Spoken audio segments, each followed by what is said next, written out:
السلام علیکم پیارے بچوں، کیسے ہیں آپ سب لوگ؟ امید ہے اللہ کے کرم سے انشاءاللہ ٹھیک ٹھاک ہوں گے اور یقیناً آپ نے عید کی چھٹیاں بھی بہت اچھی گزاری ہوں گی۔ تو بچوں آئیے اب آج سے اپنی پڑھائی کا آغاز کرتے ہیں دوبارہ سے۔ آپ سب کتابیں کھولیں، پیج نمبر 14۔ بچوں جیسا کہ آپ جانتے ہیں ہم چیپٹر پڑھ رہے تھے اللہ تعالیٰ کے حقوق، اور اس میں ہم نے بہت تفصیل کے ساتھ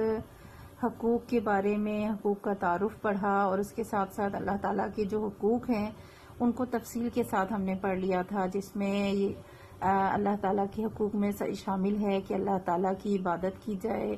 اس کے ساتھ کسی کو شریک نہ ٹھہرایا جائے، اسی سے ڈرا جائے، اسی سے مدد مانگی جائے، اس کے سوا کسی کے آگے ہاتھ نہ پھیلایا جائے۔ تو ہم یہ سب تفصیل سے پڑھ چکے ہیں، اور اس ٹاپک سے ریلیٹڈ کوسچن نمبر 2 اللہ تعالیٰ کے کوئی سے 4 حقوق جو ہیں وہ بھی ہم نے کر لیا تھا۔ امید ہے آپ نے کاپی میں کام کمپلیٹ کر لیا ہوگا۔ آج اس چیپٹر کا لاسٹ ٹاپک ہم پڑھیں گے جو ہے حقوق اللہ ادا کرنے کے فائدے، یعنی وہ لوگ جو اللہ تعالیٰ کے حقوق ادا کرتے ہیں پورے طریقے سے،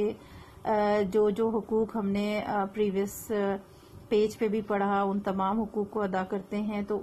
ان حقوق کو ادا کرنے کا فائدہ کیا ہوتا ہے ہمیں۔ اللہ تعالیٰ کے حقوق ادا کرنے والا، اللہ تعالیٰ سے محبت کرنے والا اسی پروردگار سے ڈرتا اور حقوق و فرائض کی ادائیگی میں اس کے احکام کی تعمیل کرتا ہے۔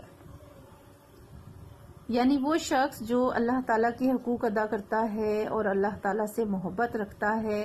تو اللہ کے حقوق ادا کرنے کی وجہ سے وہ اللہ ہی سے ڈرتا ہے، یعنی اللہ کے سوا اسے کسی کا خوف نہیں ہوتا، کسی کا ڈر نہیں ہوتا، اور اللہ تعالیٰ نے جو حکم دیا ہے، جو احکامات دیے ہیں، وہ اسی طرح سے اللہ تعالیٰ کے حکم کے مطابق تمام جو معاملات ہیں، تمام حقوق ہیں، ان کو ادا کرتا ہے۔ اللہ تعالیٰ ایسے شخص کی دعائیں قبول کرتا ہے، یعنی وہ شخص جو اللہ کے حقوق ادا کرتا ہے تو یقیناً اللہ تعالیٰ خوش ہوتا ہے اور اس شخص کی دعاؤں کو بھی قبول کرتا ہے، اور ایسے شخص کا دل ہمیشہ مطمئن رہتا ہے۔ یعنی جب ایک شخص اللہ تعالیٰ کے احکامات پورے کرتا ہے، اللہ کے حقوق پورے کرتا ہے، اللہ کے ساتھ کسی کو شریک نہیں ٹھہراتا، اللہ سے مدد مانگتا ہے، اسی کے آگے ہاتھ پھیلاتا ہے، اسی پہ بھروسہ رکھتا ہے، تو پھر وہ شخص جو ہے وہ مطمئن رہتا ہے، اسے نہ کسی کا خوف ہوتا ہے، نہ کسی کا ڈر ہوتا ہے۔ اس شخص کو پتا ہوتا ہے کہ اگر مجھ پر پریشانی آئی ہے تو اللہ کی طرف سے آئی ہے، اور اگر پریشانی دور ہوگی تو اللہ ہی کی طرف سے دور ہوگی۔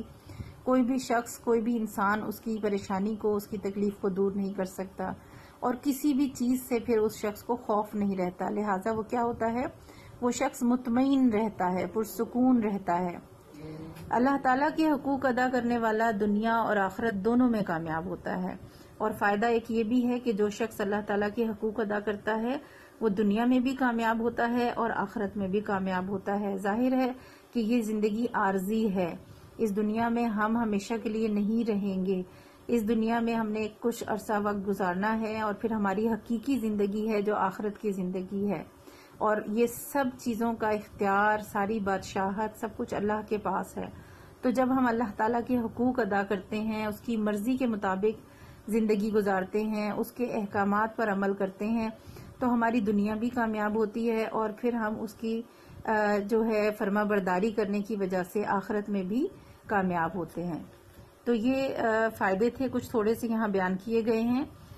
اسی ٹاپک سے ریلیٹڈ آپ کا کوشچن ہے 4، اللہ تعالیٰ کے حقوق ادا کرنے کے کیا فائدے ہوتے ہیں؟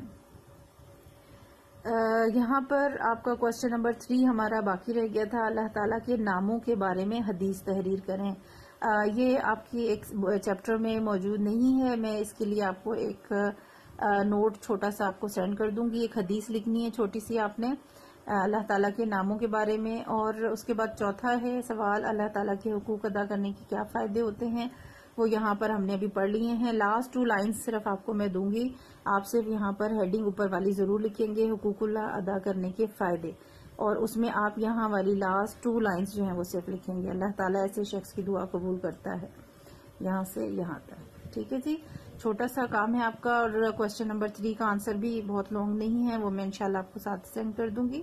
تو یہ آپ نے کام اپنا کمپلیٹ کرنا ہے، اور اس لکھنا بھی ہے اور یاد بھی کرنا ہے۔ ریمیننگ جو اس کی آبجیکٹیو ایکسرسائز ہے وہ انشاءاللہ نیکسٹ لیسن میں کریں گے. بہت نیٹ اینڈ کلین آپ کا کام ہونا چاہیے پراپر طریقے سے. ٹھیک ہے, اللہ حافظ.